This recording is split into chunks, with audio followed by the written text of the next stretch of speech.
Nancy, I was starting to be worried about you. It's Helena Berg. She's Il Dottore. You are sure? Yes, and I think she knows she's been busted. So you have to activate the tracking device I planted on her and find her before she escapes. I will activate her device immediately. But because of Carnevale, there are no officers available to follow her. You will have to do this, Nancy. You want me to track her? After I have activated the tracking device, your PDA will show a picture of what method of transportation she has taken, whether she's traveling on foot, in a gondola, or by vaporetto. From time to time, it will also announce where she is. Why can't it announce where she is all the time? The transmission of a continuous signal would make the device too easy to detect. So please, Nancy, watch your PDA. It will tell you Helena's method of transportation and her last location. Use this information to figure out where she is headed so you can go to that place and intercept her. But you must move quickly or she will get away.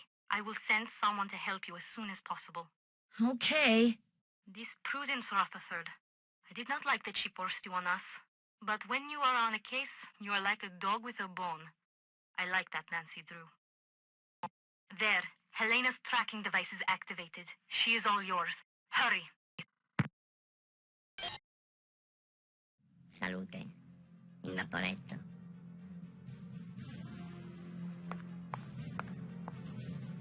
In vaporetto. In vaporetto. A piedi. In gondola. In gondola.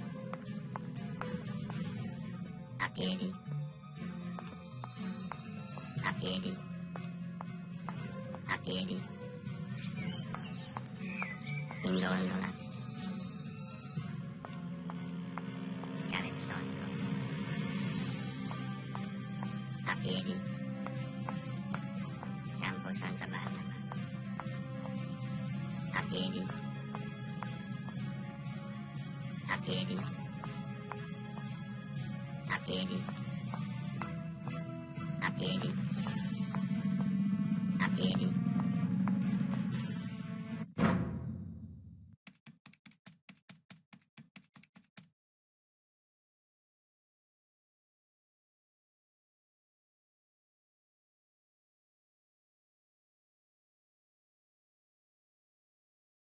Zattere. A piedi. A piedi. In gondola. In vaporetto. A piedi.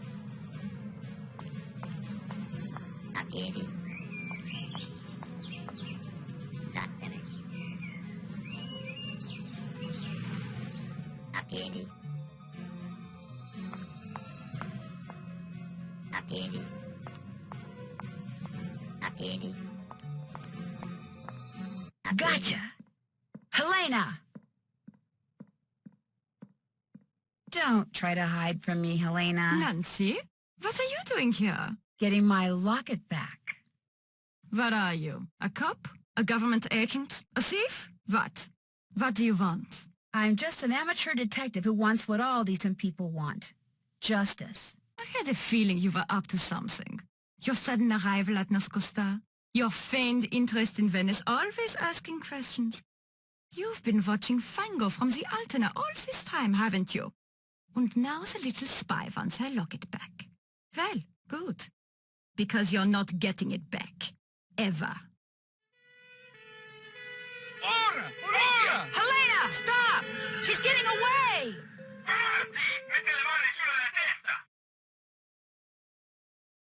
Don't be too pleased with yourself, Nancy Drew. It's not over between us. Not by a long shot. True to her word, Helena didn't go quietly.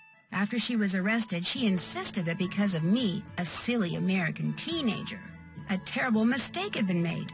She claimed that not only was she innocent, but the locket around her neck was hers. But after I showed the authorities everything I discovered, it became clear that all the thefts attributed to the Phantom of Venice were actually perpetrated by a gang, her gang. It started with Hildegard Killian, a wealthy pork-belly heiress in Chicago, who gave Helena a list of the Venetian art objects for which she would happily pay a small fortune should Helena somehow obtain them for her. Inspired by what she had learned while covering the trial of criminal mastermind Leo Macchiano, Helena subtly pumped her sources in the police department for the names of known or suspected criminals who could serve her purposes, which enabled her to put together her very own theft ring made up of Antonio Fango, codename Il Capitano. Using everything from trained pigeons to chess notations to chocolates, he made sure everyone in the ring knew what they needed to know by the time they needed to know it. Gina Scaramuccia, a civil engineer familiar with practically every security system in existence, she determined the best way to steal an item and, via Il Capitano, passed this information along to Nico Petit, Brigella, who did the actual stealing. It was his idea to wear the mask and cape while pulling the heists, something of which Helena, Il Dottore, did not approve. He delivered what he stole to Enrico Tazza, Arlecchino. He hid the items in papier-mâché carnival costume heads and stashed them away until they could be shipped to Hildegard Killian.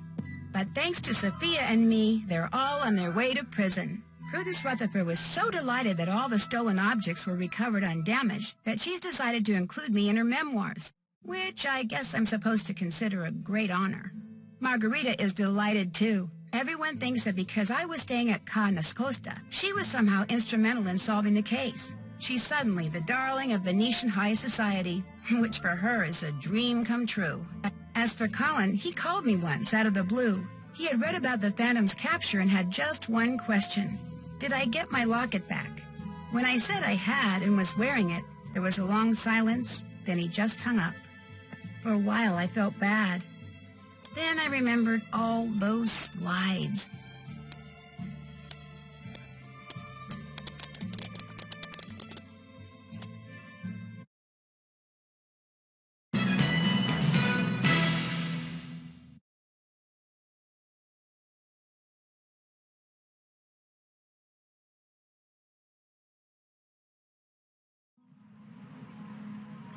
Castle Malloy has stood empty for almost a century in a remote corner of Ireland.